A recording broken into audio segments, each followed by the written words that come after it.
क्या है, we are not afraid to die. ठीक है, बहुत ही प्यारा चैप्टर है। तो चलिए स्टार्ट करते हैं। लेकिन उससे पहले मैं आप लोगों से कहना चाहूँगा, कृपया करके वीडियो को लाइक कीजिए, जिसको ज़रूरत है उसको शेयर कीजिए, चैनल को सब्सक्राइब कीजिए। चलो एक काम करते हैं, अभी नहीं करते, वीडियो के एंड में मैं आप लोगों से दोबारा पूछूंगा। अगर आपको वीडियो बहुत अच्छी लगी हो तब लाइक कर देना, ठीक है गाइज। नो डाउट बहुत ही मज़ेदार होने वाले। तो चलिए स्टार्ट करते हैं ये चैप्टर। मैंने समुद्र द्वारा संसार के चक्कर लगाने की यात्रा जुलाई 1976 में शुरू किया था। मेरी पत्नी का नाम मैरी, मेरे बेटे का नाम जॉन जो केवल 6 साल का था, और मेरी बेटी सुजैन जो केवल 7 साल की थी। वह भी इस यात्रा में मेरे साथ गए।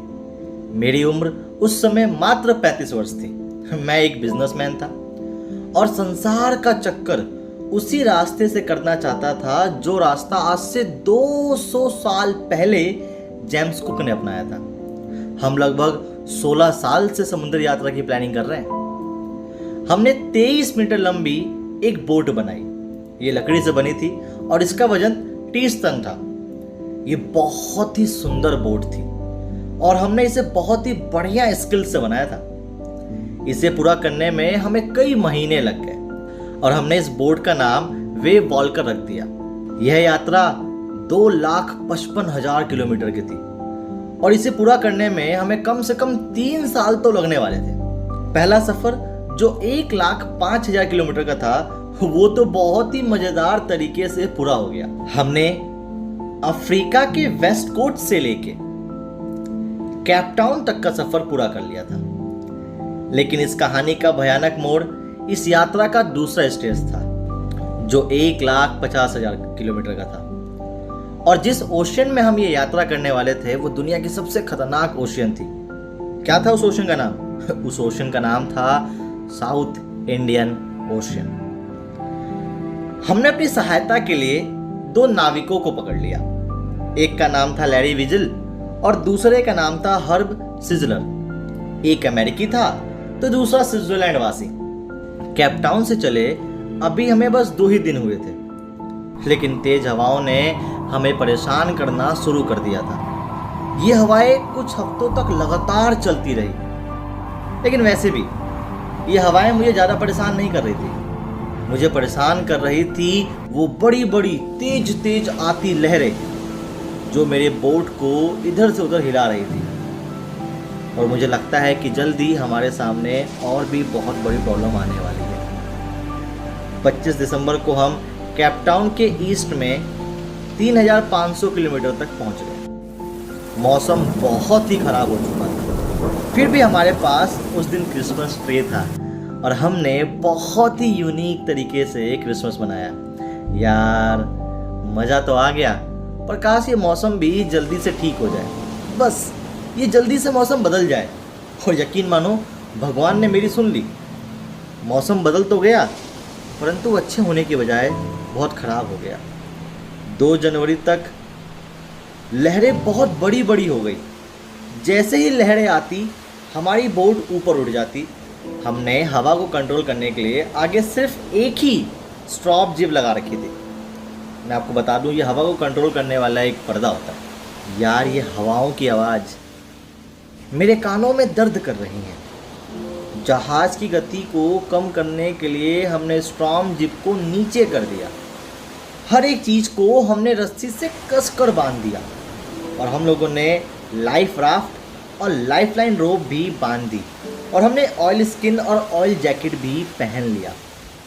शाम के 6 बज गए थे और ये शाम के 6 बजे पूरा का पूरा एनवायरनमेंट बिल्कुल साइलेंस था। Dead full silence. सब कुछ मानो बिल्कुल शांत हो गया हो। हवाएं बंद हो गई थी। पानी का ऊपर और नीचे जाने वाली लहरों का सफर भी कुछ देर के लिए थम गया था। आसमान काला हो गया था।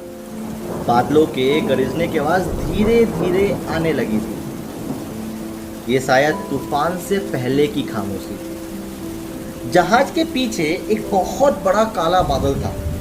बहुत बड़ा। एक सेकंड। यार ये काला बादल नहीं है, ये तो एक बहुत बड़ी लहर थी जो हमारी तरफ तेजी से बढ़ती जा रही थी। वैसे मुझे लगा कि लहरों की वजह से मेरी नाव ऊपर आ जाएगी, परंतु हुआ ठीक इसका उल्टा। जैसे ही लहर हमारी नाव से टकराई, एक बहुत बड़ा धमाका हुआ और देखते ही देखते पूरे के पूरे नाव में पानी भर गया। मेरा सर स्टीयरिंग व्हील से जा टकराया और मैं जहाज के बाहर जा गिरा और फिर लहरों में नीचे डूबता जा रहा था। मैं समझ गया था कि मेरी मौत ठीक अब मेरे सामने है। मैं होश खोता जा रहा था। तभी अचानक मेरा मुंह पानी से बाहर आ गया। मेरी बोट ठीक मेरे सामने थी। वो मेरे से कुछ ही मीटर की दूरी पर थी, लेकिन वो जहाज पूरी तरीके से उल्टी हो चुकी थी। फिर अचानक से एक और लहर आई और उसने उस बोट को उछालकर सीधा कर दिया। मेरी लाइफ रोप अभी भी जहाज के साथ बंधी हुई थी। मैंने खींचा, पूरी ताकत लगाई मैंने और दोबारा से जहाज पर आ गिरा, लेकिन पानी की लहरें मुझे जहाज के इधर उधर एक गेंद की तरह मानो फेंक रही हैं। मेरे उल्टे हाथ के रिब्स टूट चुकी थी, मेरे दांत टूट चुके थे, मेरे मुंह से लगातार खून बहता जा रहा था। मैंने जैसे तैसे स्टीयरिंग व्हील को पकड़ा ताकि मैं अगली आने वाली लहर को काबू कर सकूं। जहाज के चारों तरफ पानी ही पानी था। जहाज के नीचे भाग में भी पानी बढ़ गया था। तभी नीचे से मुझे आवाज़ आई, हम डूब रहे हैं। मैं तुरंत अपनी वाइफ को स्टीयरिंग व्हील थमाते हुए कहता हूँ, तुम यहीं रुको, मैं नीचे जाता हूँ और उनको देख के आता हूँ। और मैं खुद नीचे उन्हें देखने चला गया। मैंने नीचे देखा कि लैरी और हर्ब पंप चला रहे हैं। वो पंप से पानी को बाहर निकालने का प्रयास कर रहे हैं। सारा सामान, खिलौने, गहने, पुस्तकें इधर से उधर तैर रही थी। मैं तैरते हुए अपने बच्चों के कैबिन तक पहुंचा। अरे बच्चों, तुम ठीक तो हो ना? हाँ पापा, हम ठीक हैं। बस सिर पर छोटी सी चोट लगी है और शिव की आंखें भी सूज गई हैं। मुझे उनकी बातों पे बुरा तो लगा, पर मैंने ज़्यादा रिएक्ट नहीं किया, क्योंकि उनके रिएक्ट करने से ज़्यादा मुझे इन जगहों से जहाँ से पानी निकल रहा था उन छेदों को बंद करना था, ताकि मैं पानी को जल्द से जल्द बाहर निकाल सकूँ। अगर ये काम जल्दी नहीं किया गया तो बहुत जल्दी ये नाव डूब जाएगी। लेकिन एक दुर्भाग्य था हमारा, वो ये कि बिजली से चलने वाला पंप जो नाव को चला रहा था वो खराब हो गया। लेकिन हमारा सौभाग्य भी था, वो ये कि हमारे पास दूसरा बिजली से चलने वाला पंप था। मैंने उसे बाहरी पाइप के साथ जोड़ दिया और काम शुरू कर दिया, और जल्दी ही बड़े बड़े छेद बंद करने के मैं काबिल हो गया। रात हो गई। पूरी रात भर हमने पानी निकाला है। यकीन मानिए कोई भी एक सेकंड के लिए सोया नहीं। हमने सहायता के लिए रेडियो सिग्नल तक भेजा, परंतु हमें कोई जवाब नहीं मिला। और जवाब मिलता भी कैसे? हम दुनिया के किसी अलग ही कोने में थे। शिव का सिर बुरी तरीके से सूज चुका था। उसकी आंखें भयानक रूप से काली पड़ चुकी थी। उसकी बाजू पर भी गहरा घाव हो चुका था। अरे, तुमने अपने चोट के बारे में मुझे क्यों नहीं बताया? मैं आपको परेशान नहीं करना चाहती थी डैडी। 3 जनवरी की सुबह तक पानी का स्तर काफ़ी हद तक काबू में आ गया था। इस बात को लगभग 15 घंटे बीत चुके थे जब लहरों से हमारा जहाज टकरा रहा था, परंतु हम बच गए थे और अब हम 2-2 घंटे करके आराम से सो सकते थे। परंतु जहाज के निचले हिस्से में अभी भी बहुत सारी मरम्मत की ज़रूरत थी। हमें नहीं लगता था कि ये बोट ऑस्ट्रेलिया तक भी पहुंच पाएगा। मैंने अपने सभी चार्टों में देखा और मैंने आइडिया लगाया कि ईस्ट में 2 टापू होने चाहिए और जिनमें से एक टापू का नाम एम्स्टर्डम होना चाहिए। 4 जनवरी का दिन था। हम लगातार 36 घंटों से पानी को पंपों की सहायता से बाहर निकाल रहे थे। सुबह 4 बजे हमारे पीछे फिर से काले बादल नजर आने लगे। हवाएं फिर से तूफानी हो गईं और लहरें फिर से ऊंची ऊंची उठने लगी और धीरे धीरे मौसम और खराब होता गया। 5 जनवरी को सिचुएशन और खराब हो गई। सबके सब लोग डरे हुए थे कि शायद अब हम मर जाएंगे। मैं बच्चों को कंफर्ट कराने के लिए उनके पास गया।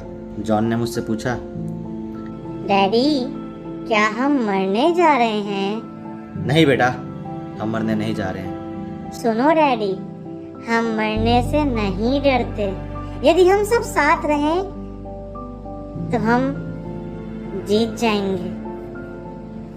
और हम मरने से डैडी सच में नहीं डरते।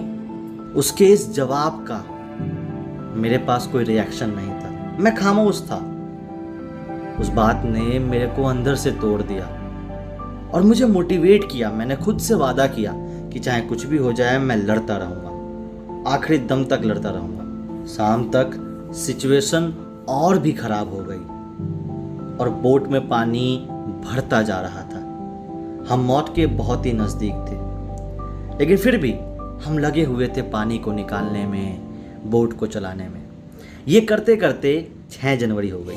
6 जनवरी की सुबह हम तूफान से बाहर तो निकल आए, पर फिर भी हम कहीं खो चुके थे। हम 1,50,000 किलोमीटर के क्षेत्रफल में कहीं खो चुके थे। मैं ऊपर चार्ट रूम में गया और मैंने मैप्स की स्टडी की।